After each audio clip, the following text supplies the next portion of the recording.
In the heart of Singapore, on the 19th of February 2023, our Tampines Hub, together with Tampines West CSN, embarked on an extraordinary journey and bagged a place in the Asia Book of Records for the feat, the longest mass Wushu relay.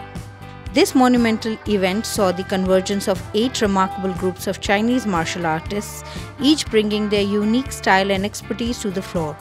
From the graceful movements of Keijian Quan to the powerful strikes of Shaolin Quan, and from the intricate techniques of Liu He Quan to the flowing forms of Feng Yang Quan, it was a dazzling display of the rich tapestry of Chinese martial arts. Our Tampines Hub, in collaboration with Tampines West CSN, accomplished a feat that will be etched in the annals of history. They orchestrated the longest mass Wushu relay in Singapore.